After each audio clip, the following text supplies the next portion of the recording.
মেসের খালা নিয়ম ভঙ্গ করে ব্রয়লার মুরগি দিয়েছিল, তাও আবার 6 পিস। এখন কথা হচ্ছে এই 6 পিস মাংস আদৌ আমি হজম করতে পারবো কিনা আল্লাহই ভালো জানেন। জাগে খাবারের একদম শুরুতে আমি এখানে নিয়েছিলাম মূলার শাক ভাজি। গত কয়েকদিন হলো মেসের খালা শুধুমাত্র আমাদেরকে মূলার শাক ভাজি দিতেছেন। আমি এখানে মূলার শাক দিয়ে ভালো মতো ভাত মেখে 2-1 লোকমা খেয়েছিলাম। যদি আজকের শাক ভাজির কথা বলি, আমার কাছে তেমন আহামরি ভালো লাগে নাই। একে তো খালা মূলার শাক ভালো মতো সেদ্ধ করতে পারে নাই, অন্যদিকে আবার খালা মূলার শাক পরিষ্কারও করে নাই। এটার জন্য মূলার শাকের ভেতর বেশ পরিমাণে বালু ছিল। আজকের এই বালুওয়ালা শাক ভাজিকে আমি দেব 1 আউট অফ 10। শাক ভাজি দিয়ে ভাত খাওয়ার পর আমি এখানে নিয়েছিলাম মুরগির মাংস, আর এটা মূলত ছিল ব্রয়লার মুরগি। আমাদের মেসে ব্রয়লার মুরগি চলবে না এ ধরনের কথা খালাকে অনেকবার বলা হয়েছিল, কিন্তু সেটা বড় কথা না। বড় কথা হচ্ছে আজকে মেসের খালা আমাকে 6 পিস মুরগির মাংস দিয়েছিল। হঠাৎ করে খালার মন এত বড় কিভাবে হলো আল্লাহই ভালো জানেন। যাই হোক,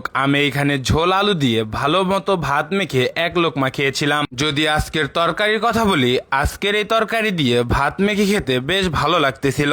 বিশেষ করে আজকের এই তরকারিতে খালা অতিরিক্ত ঝাল দিয়েছিল, এটার জন্য ভাত দিয়ে মেখে খেতে বেশ ভালো লাগতেছিল। অন্যদিকে আবার খালা মশলাপাতি অনেক সুন্দর মতো দিয়েছিলেন, যার জন্য ব্রয়লার মুরগির কোনো গন্ধই ছিল না। এক কথায় বলতে গেলে ঝাল ঝাল এই মুরগির মাংস কষা দিয়ে ভাত মেখে খেতে বেশ ভালো লাগতেছিল।